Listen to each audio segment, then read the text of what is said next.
Mis queridos amigos y hermanos, sean todos bienvenidos en el nombre de nuestro Señor Jesucristo a una nueva edición de este su comentario al texto bíblico sobre el cual la lección de la escuela sabática está basada. Y es en el nombre de Cristo un gozo enorme comentar para ustedes la lección número 11 titulada en esta ocasión ¿Qué más pude hacer? Vamos a explorar en el nombre del Señor la forma en la cual, por medio de las evidencias que demuestran su amor y el poder de su gracia, Dios vindica su nombre delante de todas las inteligencias para la gloria y honra suya. Habiendo dicho esto, antes de orar, solo queremos recordar nuestros dos complementos, nuestro bosquejo escrito, cuyo enlace de descarga, para que usted lo descargue y lo tenga en su dispositivo móvil o lo pueda imprimir, estará este enlace publicado en los comentarios de este video y también en la descripción del mismo. Así también, el día sábado a las 7:30 de la mañana, hora local de Venezuela, esperamos por la gracia de Dios vernos para reunirnos en oración y estudio de la palabra de Dios. Muy bien, vamos entonces a orar y de inmediato nos introducimos a nuestros textos bíblicos. Oramos juntos. Nuestro Padre bendito y santo Señor, en el nombre de Jesucristo pedimos ahora delante de ti el cumplimiento de tu promesa de enviar tu Espíritu Santo para que venga y nos dirija a toda verdad que es en Cristo Jesús. Por favor, Padre Santísimo, revélanos tu palabra, ayúdanos a interpretarla correctamente, muéstranos a Cristo por medio de ella, para que le veamos lleno de gloria y en la hermosura de su santidad, seamos también nosotros así transformados a su semejanza. Te lo pedimos, Santo Padre bueno, en el nombre de Jesús. Amén y amén. Muy bien, mis amigos, vamos entonces en el nombre del Señor Jesús a proyectar nuestro primer texto bíblico. ¿Dónde vamos a comenzar?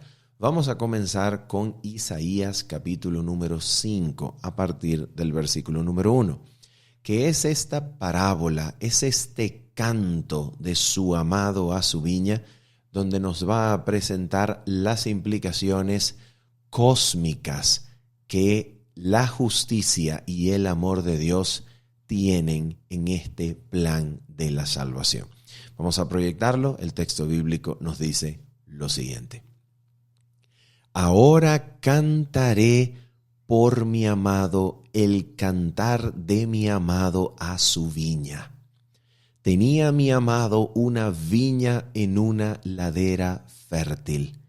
La había cercado y despedregado y plantado de vides escogidas. Había edificado en medio de ella una torre y hecho también en ella un lagar. Y esperaba que diese uvas, y dio uvas silvestres o podridas. Sería también una posible traducción. Ahora pues, vecinos de Jerusalén y varones de Judá, juzgad entre mí y mi viña. ¿Qué más se podía hacer a mi viña que yo no haya hecho en ella? ¿Cómo esperando yo que diese uvas, ha dado uvas silvestres? Os mostraré pues ahora lo que haré yo a mi viña. Le quitaré su vallado y será consumida. Aportillaré su cerca y será hollada. Haré que quede desierta, no será podada ni cavada, y crecerán el cardo y los espinos, y aun a las nubes mandaré que no derramen lluvia sobre ella. Ciertamente la viña de Jehová de los ejércitos es la casa de Israel, y los hombres de Judá planta deliciosa suya. Esperaba juicio, y he aquí vileza, justicia, y he aquí clamor. Muy bien, mis amigos, nosotros tenemos aquí una parábola que representa la justicia de Dios en su trato con su pueblo, evidenciada para que los vecinos de Jerusalén y los hombres de Judá puedan juzgar entre el amado y su viña. ¿Qué cosa es lo que la parábola nos está enseñando? Ok, atención. Número 1. La parábola enseña que Dios anhela demostrar su trato justo, su trato amoroso en el contexto de un juicio.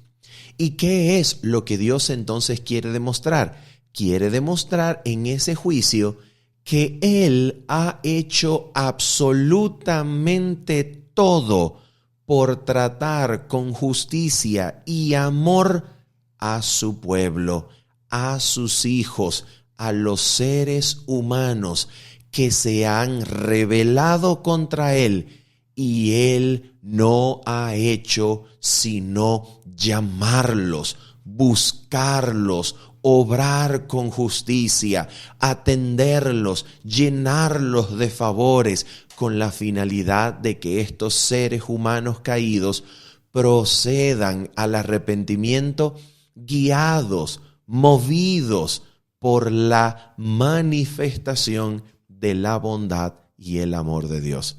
De eso se trata. ¿Cuál es este juicio que por implicación la parábola está haciendo referencia? Ok, atención. En su contexto específico y concreto, es un juicio local. Es un juicio en el que se invita a los vecinos de Jerusalén y a los moradores de Judá que puedan testificar en el momento en el cual Dios decida obrar en retribución a la actitud, comportamiento del pueblo de Jerusalén. Dios decida obrar poniendo su viña al fuego, a la destrucción, eliminando su vallado, su cerca, su torre y todo lo que allí había. Se espera en este juicio local que los habitantes vecinos de Jerusalén y moradores de Judá digan al final: pues verdaderamente Dios ha sido un fiel, justo esposo de su pueblo.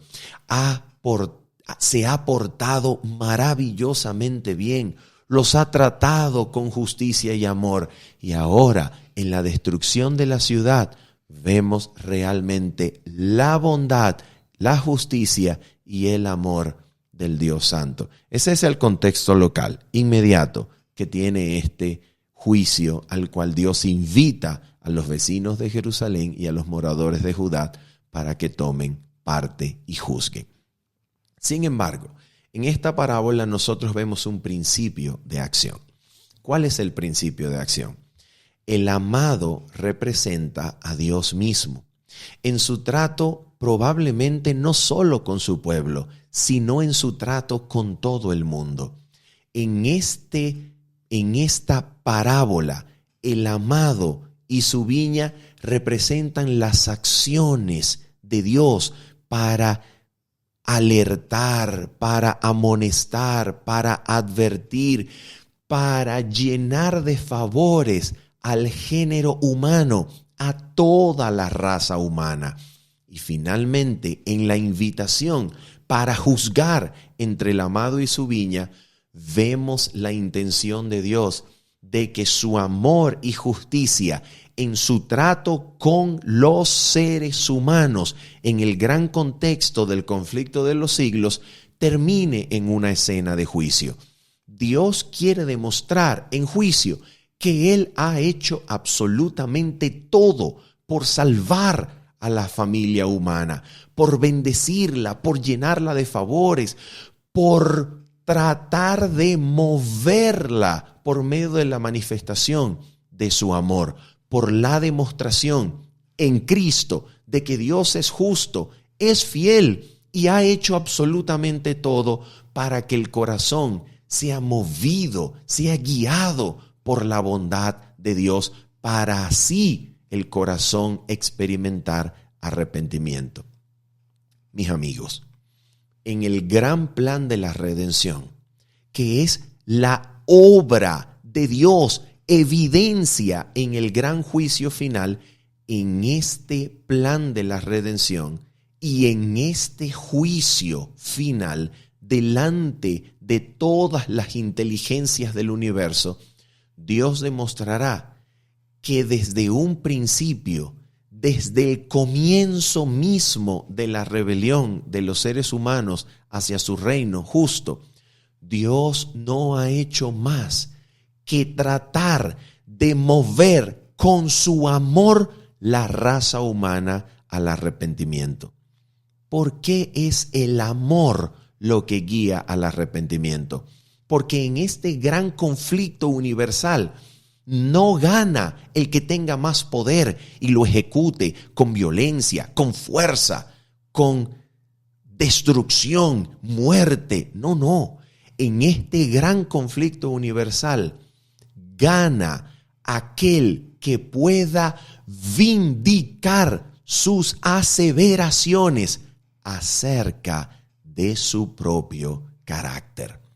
Satanás desde un principio ha intentado retratar y describir a Dios, falsificando su carácter, presentándolo no como un Dios abnegado, no como un Dios bueno, sino como un Dios injusto, que creó para ser solamente obedecido, y aquel que lo desobedece sencillamente lo desaparece. Sencillamente no sirviéndole a sus propósitos, Satanás ha dicho que el Creador destruye a aquel que no quiere obedecerlo. ¿Por qué? Porque creó para obediencia esclavizante. Eso es lo que Satanás ha dicho. Mientras tanto, Dios quiere mostrarnos que Él verdaderamente es amoroso, que Él creó no por necesidad, creó sencillamente como una manifestación de su amor, creó para amar y creó para ser amado. La creación es evidencia del amor de Dios, que anhela que todas sus criaturas lo conozcan, porque al conocerle, le amamos. De eso se trata. Así que en esta manifestación, en este gran contexto de juicio y gran contexto de controversia entre Dios y Satanás, la final victoria la obtiene aquel que demuestre, vindique, valide las aseveraciones acerca de su propio carácter. En el día del juicio, entonces, el universo tratará de evaluar si Dios ha mostrado con suficiente evidencia que es bueno, que es fiel, que es leal, que es verdadero amor. Ahora bien, aquí entonces nosotros vemos en esta parábola precisamente que el amado dice: ¿qué más podría haber yo hecho por mi viña? Y es exactamente donde Jesucristo, probablemente haciendo una clara alusión y conexión al texto de Isaías capítulo número 5, retoma la parábola cuando hace juicio que demuestra que realmente los líderes judíos de su época no estaban obrando justamente. Y en esta escena de juicio que la misma parábola manifiesta y presenta delante de los líderes, ellos mismos, los líderes, van a terminar pasando juicio sobre sí mismos. Vamos a mirar lo que nos dice la Escritura en Mateo capítulo 21 y los versículos 33 en adelante. Dice así la Sagrada Escritura: Oíd otra parábola. Hubo un hombre, padre de familia, el cual plantó una viña, la cercó de vallado, cavó en ella un lagar, edificó una torre y la arrendó a unos labradores y se fue lejos. Y cuando se acercó el tiempo de los frutos, envió sus siervos a los labradores para que recibiesen sus frutos. Mas los labradores, tomando a los siervos, a uno golpearon, a otro mataron y a otro apedrearon. Envió de nuevo otros siervos, más que los primeros, e hicieron con ellos de la misma manera. Finalmente les envió su hijo, diciendo: tendrán respeto a mi hijo. Mas los labradores, cuando vieron al hijo, dijeron entre sí: este es el heredero, venid, matémosle y apoderémonos de su heredad. Y tomándole, le echaron fuera de la viña y le mataron. Cuando venga pues el señor de la viña, ¿qué hará a aquellos labradores? Ahora miren la respuesta de los líderes. Le dijeron: a los malos destruirá sin misericordia y arrendará su viña a otros labradores que le paguen el fruto a su tiempo. Jesús les dijo: ¿nunca leísteis en las Escrituras: la piedra que desecharon los edificadores ha venido a ser cabeza del ángulo? El Señor ha hecho esto, y es cosa maravillosa a nuestros ojos. Por tanto os digo, que el reino de Dios será quitado de vosotros, y será dado a gente que produzca los frutos de él. Y el que cayere sobre esta piedra será quebrantado, y sobre quien ella cayere le desmenuzará. Y oyendo sus parábolas, los principales sacerdotes y los fariseos entendieron que hablaba de ellos. Pero al buscar cómo echarle mano, temían al pueblo, porque éste le tenía por profeta. Así que nosotros en esta parábola de Cristo, que es con toda seguridad una alusión al texto de Isaías capítulo número 5, nosotros vemos algunos detalles aún más impresionantes. La viña no producía sus frutos, y eso es precisamente lo que determina el problema.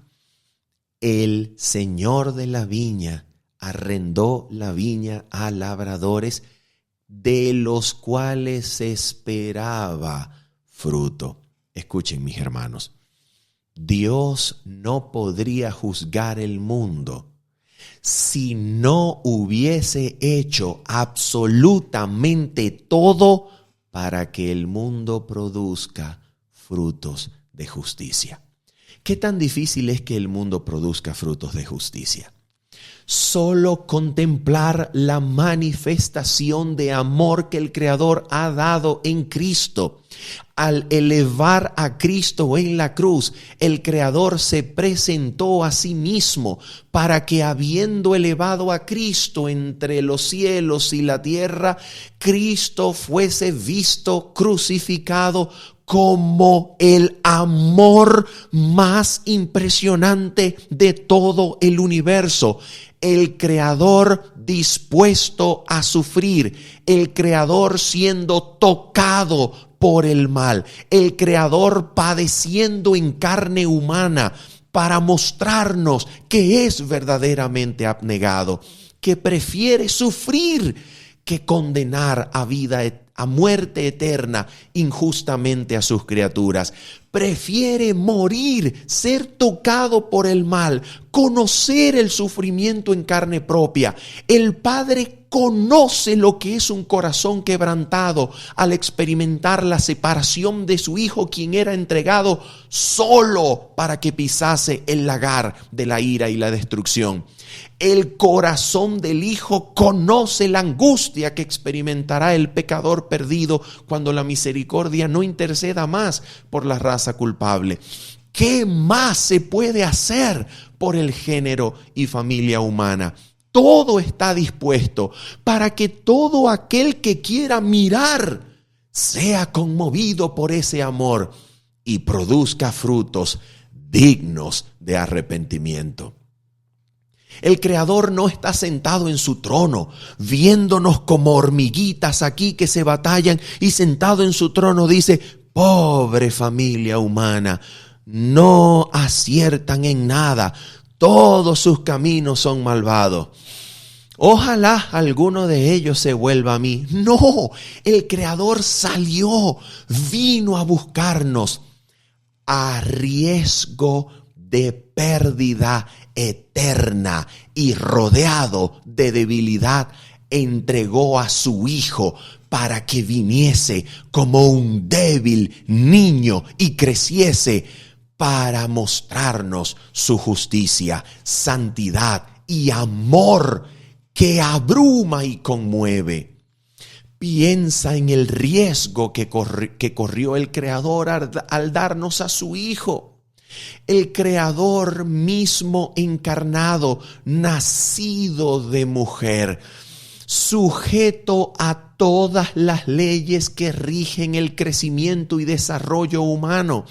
Ese niño indefenso, rodeado de debilidad, un niño entregado a la familia humana para ser cuidado por una joven mujer inexperta que tenía en su casa hijos que eran de su marido.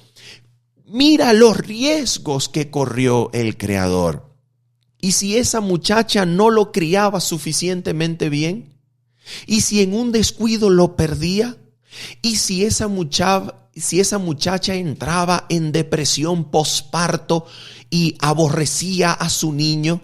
¿Y si los dolores de amamantar le producían rencor acerca del muchacho y lo dejaba descuidado? ¿O si lo entregaba al solo cuidado de sus hermanos mayores, hijos de José, y estos abusaban de él? ¿Dañaban la mente con conocimientos prohibidos? Mira todos los riesgos que el Creador había corrido. Todos los riesgos que el Creador corrió para entregarnos la salvación en un niño que, sujeto a todas las leyes del crecimiento humano, debía crecer hasta hacerse hombre y como hombre hacerse siervo y siervo hasta la muerte y muerte de cruz, recibiendo la angustia en su carne de vivir la separación con su Padre, separación que experimentará el pecador perdido cuando ya no haya misericordia. Y en medio de esa angustia, sin que la esperanza le presentase su salida de sepulcro al tercer día, murió creyendo que tal vez la separación resultase eterna, porque temía que el pecado fuese tan ofensivo delante de Dios que su separación con el Padre resultase eterna. Mira esta exhibición que el bendito y santo Hijo de Dios nos hizo de todo lo que el Creador y Padre de gloria está dispuesto a hacer por mostrarnos que verdaderamente es bueno. ¿Qué más pudo hacer? Y es precisamente aquí donde la cruz toma su lugar en el gran plan de la salvación como aquel momento histórico que mostró la justicia del Dios verdadero, pero no solamente su justicia, sino su intención de justificar a aquellos que creen. Mira lo que dice aquí la palabra del Señor. Romanos capítulo número 3, versículos 25 en adelante. La palabra de Dios dice así: a quien Dios puso como propiciación. La palabra griega propiciación aquí es hilasterion, que es una traducción técnica, literal, equivalente al hebreo caporet, que traduce propiciatorio. Cristo no era una propiciación en el sentido en el que su ofrenda viene a propiciar y calmar la ira de un Dios airado. No. Cristo es propiciatorio, en el sentido en el que en Cristo, en su persona, se provee el lugar, el punto en donde Dios, la divinidad, la deidad y la familia humana son reunidas para encontrarse. Así como en el propiciatorio, la sangre inocente de la víctima en el día de la expiación se encontraba con la presencia de Dios, y allí donde el trono de Dios encima de su ley, en el propiciatorio, encima del arca de su pacto, se manifestaba su presencia, y la sangre inocente de la víctima, en representación de la humanidad, venía y se encontraba para obrar limpieza, perdón y reconciliación. De la misma manera, en Cristo, la familia humana y la familia del cielo se unen. Dios y el hombre se unen en su propia persona, y Cristo obra la reconciliación de aquel Dios que estaba en Cristo, reconciliando consigo mismo al mundo. ¡Oh, qué gran amor! No tenemos nosotros que reconciliar a Dios con nosotros mismos, sino que Dios en Cristo nos reconcilió consigo de manera maravillosa. Cristo es el propiciatorio, el lugar de encuentro en donde la presencia de Dios, la deidad y la familia humana se unen en el seno del amor infinito, garantizando que el Padre de Gloria en Cristo cumplirá para la familia humana todas y cada una de sus promesas. ¿Y todo esto para qué? Mira, ¿para qué? A quien Dios puso como propiciación o propiciatorio por medio de la fe en su sangre. ¿Para qué? Para manifestar su justicia, a causa de haber pasado por alto en su paciencia los pecados pasados. En otras palabras, en la cruz se llevó a cabo un juicio del mundo, y Cristo lo dijo con toda claridad en Juan capítulo 12, versículo 31 en adelante. Ahora es el juicio de este mundo. Ahora el príncipe de este mundo será echado fuera. Y yo, si fuere levantado de la tierra, a todos atraeré a mí mismo. Y esto decía, dando a entender de qué muerte había de morir. De manera que en Juan, Cristo considera la cruz como un juicio del mundo. En este juicio, Satanás sería destituido. Satanás sería destronado, su disfraz le sería arrancado y su usurpación de los reinos del mundo sería depuesta. Satanás sería juzgado y destronado como representante ilegítimo del mundo, y Cristo retomaría legalmente el dominio del mundo y lo llevaría de nuevo a la familia celestial, para que el cielo y la tierra queden ligadas por medio de un vínculo que nunca más se ha de romper. Pero en la cruz al mismo tiempo ocurre un juicio en donde Dios, tomando en cuenta a la humanidad como culpable y pecadora, en vez de derramar su indignación justa, su ira sobre el género humano, consume la maldición del pecado. El pecado siendo condenado no en el género humano, sino que está siendo condenado todos y cada uno de los pecados del género humano en Cristo, para que en Cristo Dios condenase el pecado, a fin de que, habiendo sido condenado el pecado en Cristo, a los hombres no se le tomasen en cuenta los pecados, obrando la reconciliación para que toda la familia humana pueda oír la palabra de la reconciliación que dice: reconciliaos con Dios.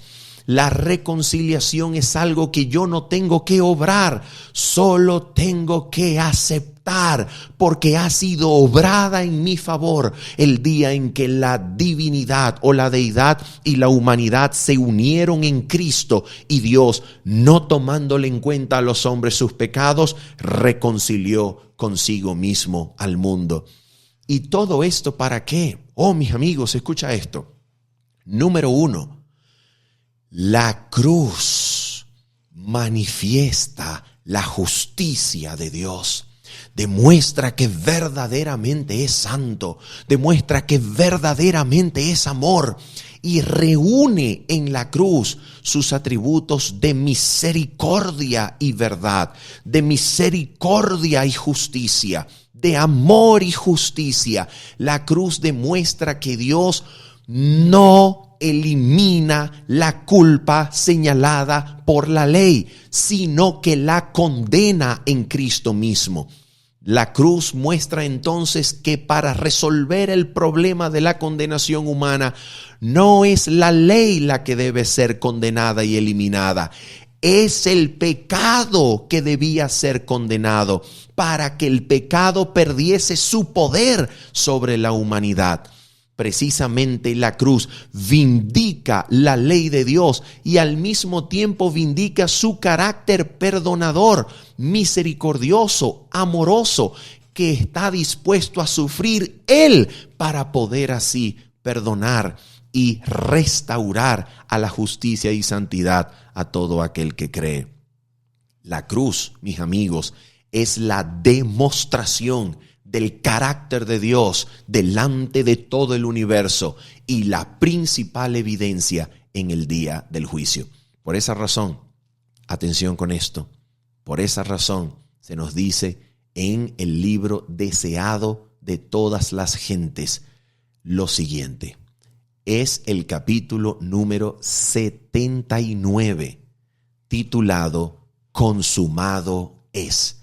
La cruz, siendo comentada, es comentada en estos términos aquí, en el capítulo 79, titulado Consumado es, y es la página 709. Mira lo que se nos dice en esta impresionante cita. Dice así las palabras inspiradas. Satanás vio que su disfraz le había sido arrancado. Su administración quedaba desenmascarada delante de los ángeles que no habían caído y delante del universo celestial. Se había revelado como homicida. Al derramar la sangre del Hijo de Dios, había perdido la simpatía de los seres celestiales.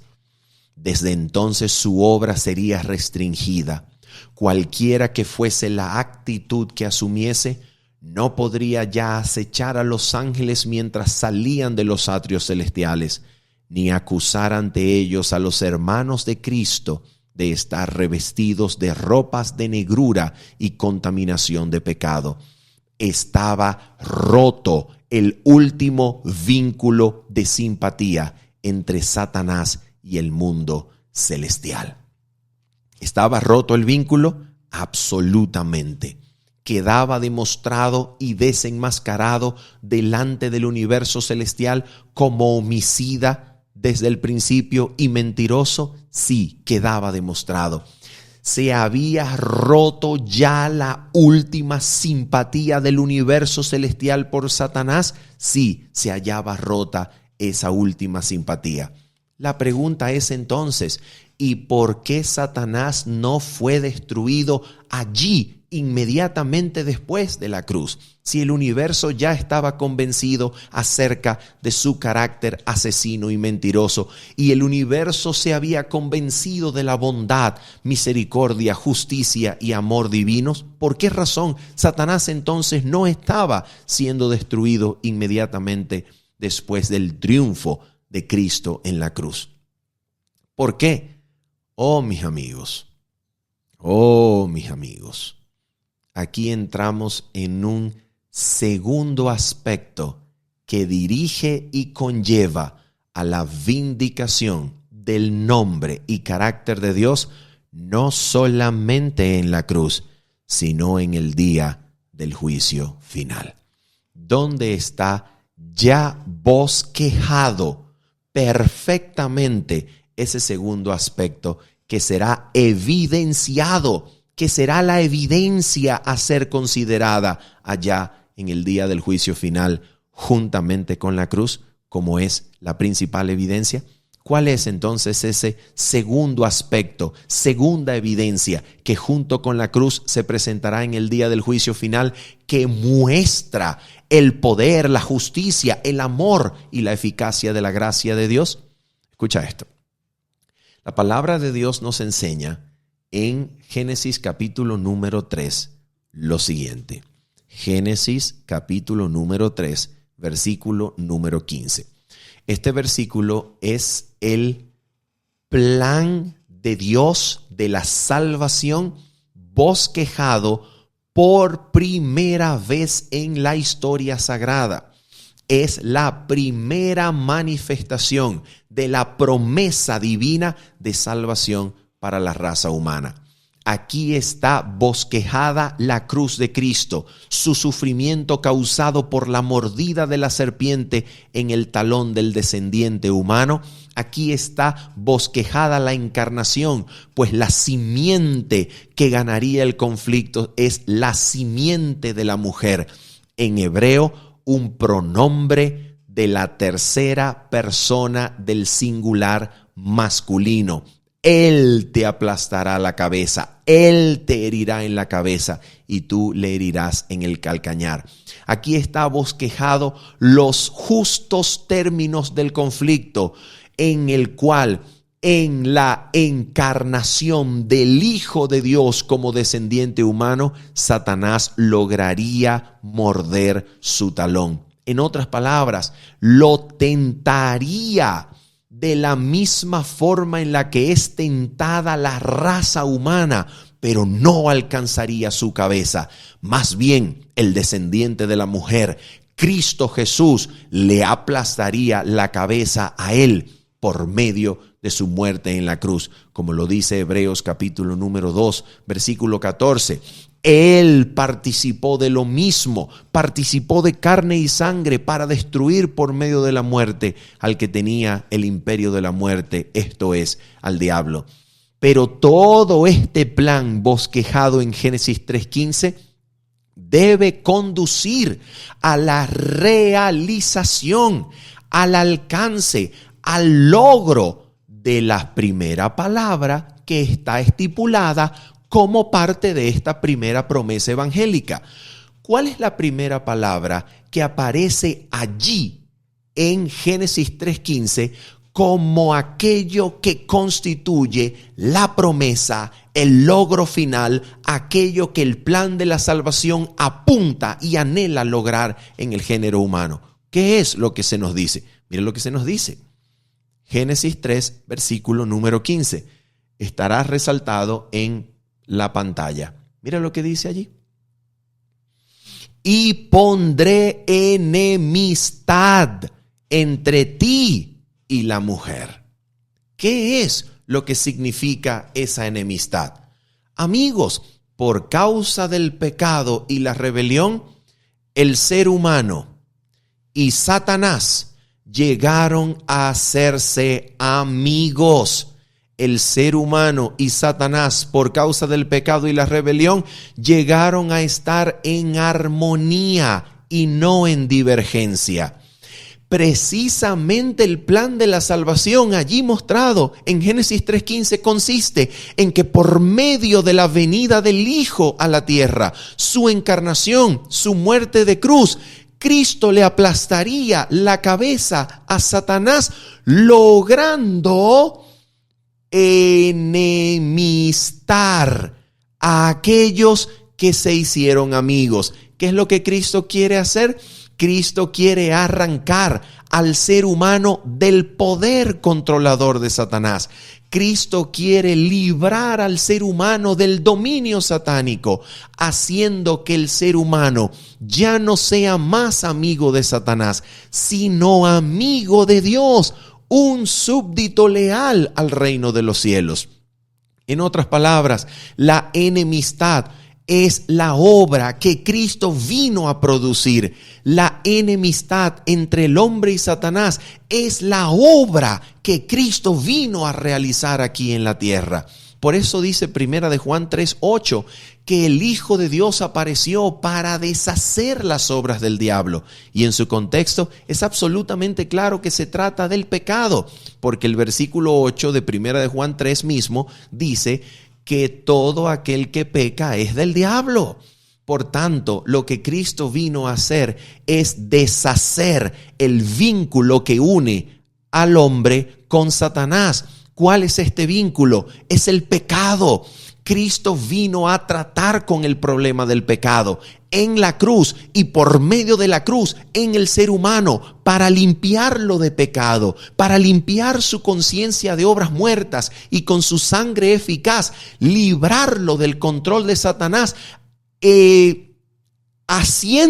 produciendo, logrando, habilitando al ser humano para servir al Dios vivo, es decir, para vivir en santidad delante de su Hacedor. La cruz tiene como propósito también producir enemistad entre el hombre y Satanás. ¿Qué es entonces en concreto esa enemistad? Que el hombre ya no sea presa y esclavo del pecado, sino que pueda volver a obedecer a Dios como era al principio posible. Hacer posible que el hombre vuelva a ser un súbdito leal del reino de los cielos en obediencia a toda palabra que sale de la boca de Dios. Por esa razón, amigos, amados, por esa razón, en Apocalipsis capítulo número 12, que es el texto bíblico en el Nuevo Testamento que interpreta realmente Génesis capítulo número 3 versículo 15, pues todos sus elementos y protagonistas bosquejados en Génesis 3:15 están perfectamente desarrollados en Apocalipsis 12. Todo el capítulo 12 concluye en una victoria doble. Una victoria doble. ¿Cuál es esta victoria doble? Mírala con tus propios ojos. Apocalipsis capítulo número 12, versículos 10 en adelante. Mira por favor la victoria doble. Dice Apocalipsis 12, versículo 10, lo siguiente. Escucha esto. Apocalipsis 12:10. Lee la palabra de Dios. Entonces oí una gran voz en el cielo que decía: ahora ha venido la salvación, el poder y el reino de nuestro Dios y la autoridad de su Cristo, porque ha sido lanzado fuera el acusador de nuestros hermanos, el que los acusaba delante de nuestro Dios día y noche. Gloria a Dios. En la cruz, Cristo logró que Satanás, siendo desenmascarado, fuese expulsado y la autoridad, la salvación y el reino de nuestro Dios y de su Cristo pudiese ser en el universo celestial, recibidos con gozo, aclamación. Cristo subió al cielo para sentarse en el trono de su Padre, recuperando la representación del planeta Tierra de las manos de Satanás y ofreciendo la tierra ligada para siempre al cielo, garantizando que el Padre de Gloria ya no tiene ningún impedimento para derramar todas sus bendiciones y bendecir hasta lo sumo, confirmando toda bendición derramada antes de la cruz y haciendo posible más y más bendición posterior a la cruz para el género humano. Pero no solamente Apocalipsis 12 celebra la victoria de Cristo conseguida en la cruz y ejecutada tomando su reino al trono del Padre Celestial. No. En Apocalipsis 12, versículo 11, hay una segunda victoria. Por eso hablamos de una victoria doble.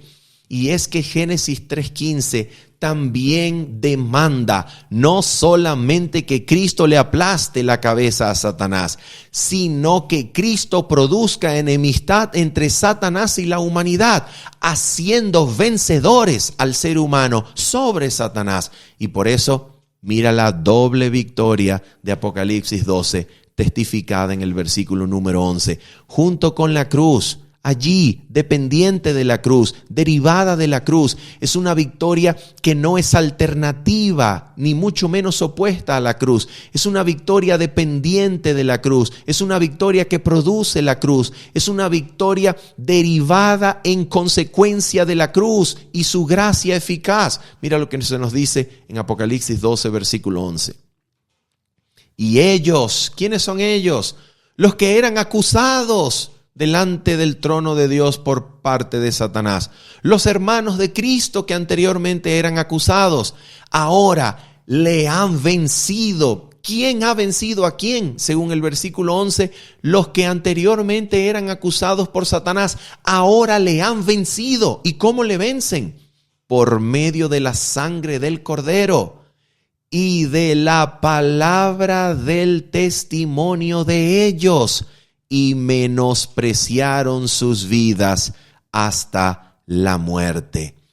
Los que antes eran acusados delante del trono por parte de Satanás, Satanás quien subía al trono burlándose del gobierno celestial por causa del género humano, ahora ese género humano, con Cristo entronizado, con Cristo habiendo derramado su espíritu que descendió no con energía modificada, sino en la plenitud del poder divino, el género humano es habilitado en Cristo para vencer toda tendencia hereditaria o cultivada y perfeccionar el carácter santo de Cristo en medio del pueblo, para que así Satanás sea vencido por la sangre del Cordero y por la palabra del testimonio de ellos, pues ellos aman tanto a Dios en Cristo Jesús y por medio de Cristo, que prefieren morir antes que apartarse en un ápice de la voluntad de Dios expresada en su ley. Y por eso esa enemistad prometida en Génesis 3:15 se cumple evidentemente y concretamente en Apocalipsis 12, versículo número 17. Mira la enemistad en su concreción perfecta. Mira lo que se nos dice. Apocalipsis 12, 17. Entonces el dragón se llenó de ira contra la mujer y se fue a hacer guerra contra el resto de la descendencia de ella, los que guardan los mandamientos de Dios y tienen el testimonio de Jesucristo. ¿Te das cuenta?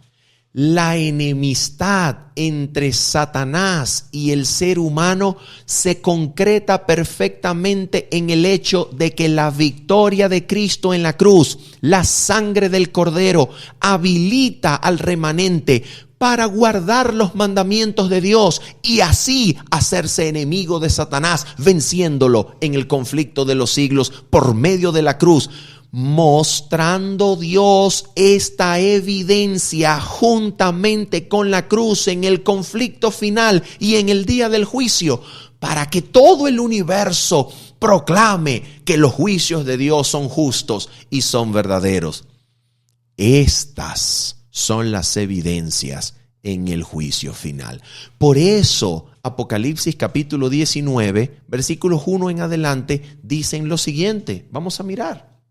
Apocalipsis capítulo número 19, versículos 1 en adelante. Mira lo que se nos dice. Después de esto oí una gran voz de gran multitud en el cielo que decía: Aleluya, salvación y honra y gloria y poder son del Señor, Dios nuestro. Porque sus juicios son verdaderos y justos, pues ha juzgado a la gran ramera que ha corrompido a la tierra con su fornicación y ha vengado la sangre de sus siervos de la mano de ella. Otra vez dijeron, aleluya, y el humo de ella sube por los siglos de los siglos. Y los 24 ancianos y los 4 seres vivientes se postraron en tierra y adoraron a Dios que estaba sentado en el trono y decían, amén, aleluya. Y salió del trono una voz que decía, alabad a nuestro Dios todos sus siervos y los que le teméis, así pequeños como grandes. Y oí como la voz de una gran multitud, como el estruendo de muchas aguas y como la voz de grandes truenos que decía, aleluya, porque el Señor nuestro Dios Todopoderoso reina. Gocémonos y alegrémonos y démosle gloria, porque han llegado las bodas del Cordero y su esposa se ha preparado. Y a ella, mira esto, y a ella se le ha concedido que se vista de lino fino, limpio y resplandeciente, porque el lino fino es las acciones justas de los santos. ¿Te das cuenta lo que esto significa? ¿Quién es la esposa del Cordero que se ha preparado para ser unida al Cordero por siempre? ¿Quién es esa esposa? Es la nueva Jerusalén, es el reino dado a Cristo. ¿Y qué es lo que adorna a ese reino concedido a Cristo en el día del juicio? ¿Qué es lo que adorna? Es el lino fino resplandeciente. ¿Y qué cosa es ese lino fino resplandeciente que adorna a la esposa del Cordero en el día en que Cristo la recibe? ¿Qué cosa es ese lino fino? Es las acciones justas de los santos. En el día del juicio final, cuando el universo proclame, justos y verdaderos, Señor, son todos tus juicios, el Señor Todopoderoso reina. Lo que acompaña como adorno al reino de Cristo son las acciones justas de los santos. Son evidencia de qué cosa, de que Dios es fiel, es poderoso y es capaz de crear enemistad entre Cristo y Satanás, cumpliendo la primera de sus promesas, cumpliendo todas las promesas, haciendo que el universo pueda recibir en su seno con seguridad la familia humana, pues ya no se trata de rebeldes, se trata de corazones que, habiendo sido rebeldes, ahora aman a Dios por encima de sus propias vidas y prefieren la muerte que apartarse de la ley del Creador. Por tanto, el universo será asegurado en que la raza humana viva en el reino celestial, uniéndose así a los ángeles, porque han mostrado el poder eficaz de la gracia de Cristo y su sangre para erradicar el pecado y la rebelión de nuestros corazones, de la conciencia, mostrando que somos capaces de vivir en armonía con el reino celestial por los siglos de los siglos, garantizando Cristo y solo Cristo, nuestra obediencia y santidad por todos los siglos. ¿Te das cuenta, mis queridos amigos? ¿Se dan cuenta? En la vindicación final del carácter y el nombre de Dios, como lo establecía la lección en el día jueves, en la vindicación final del nombre de Dios, la victoria exhibida es doble. Es la victoria de Cristo en la cruz que produce la victoria de su pueblo, mostrando que Dios es justo en la cruz y el que justifica al que es de la fe de Jesús, mostrando que la justicia de Cristo llega a ser nuestra y su carácter representado en nosotros por su bendita justicia. ¿Dice eso el conflicto de los siglos? ¿Dice eso la inspiración? ¿Dice eso las palabras inspiradas que confirman la palabra santa de Dios? Absolutamente. Mira cómo vamos a terminar con esta cita del deseado de todas las gentes. Deseado de todas las gentes, ya lo leíamos, página 709, el capítulo 79, titulado Consumado es. Fíjate lo que vamos a continuar leyendo. Mira, este párrafo que está siendo resaltado en este momento en pantalla, ¿ok? Mira este párrafo, por favor. Mira que este párrafo es el que acabamos de leer, donde se nos dice que Satanás fue desenmascarado en la cruz. Sin embargo, mira, lo que nos dice el siguiente párrafo. Sin embargo, Satanás no fue destruido entonces en la cruz. ¿Y por qué? Mira por qué. Dice así, mira lo que dice este párrafo. Sin embargo, Satanás no fue destruido entonces en la cruz. Los ángeles no comprendieron ni aún entonces, ni aún en la cruz, comprendieron los ángeles todo lo que entrañaba la gran controversia. Los principios que estaban en juego habían de ser revelados en mayor plenitud. Y por causa del hombre, la existencia de Satanás debía continuar. Tanto el hombre como los ángeles debían ver el contraste entre el príncipe de la luz y el príncipe de las tinieblas. El hombre debía elegir a quién quería servir. De manera que por causa del hombre y esta elección de decidir a quién el hombre va a elegir, los ángeles comprenderán aún más los principios involucrados en la gran controversia entre el bien y el mal. Y por esa razón el párrafo sigue diciendo esto. Mira lo que dice. Al principio de la gran controversia, al principio de la gran controversia, Satanás había declarado que la ley de Dios no podía ser obedecida, que la justicia no concordaba con la misericordia y que si la ley había sido violada, era imposible que el pecador fuese perdonado. Cada pecado debía recibir su castigo, sostenía insistentemente Satanás. Y si Dios remitía el castigo del pecado, no era un Dios de verdad y justicia. Cuando los hombres violaban la ley de Dios y desafiaban su voluntad, Satanás regocijaba. Escucha esto. Declaraba que ello demostraba que la ley de Dios no podía ser obedecida. El hombre no podía ser perdonado. Ahora nota esto. Esas afirmaciones y esas acusaciones quedaron respondidas parcialmente, porque Cristo demostró como hombre que la ley de Dios puede ser obedecida. Pero Cristo anhela mostrar ahora que puede lograr que la justicia de la ley se cumpla en el pueblo que le cree. Por eso dice el texto lo siguiente, fíjate, vamos a seguir leyendo. Seguimos leyendo, mira, estamos exactamente en este mismo texto. Avanzamos unos párrafos para que te des cuenta lo que ahora dice aquí. La ley requiere justicia, una vida justa, un carácter perfecto, y esto no lo tenía el hombre para darlo. No puede satisfacer los requerimientos de la santa ley de Dios.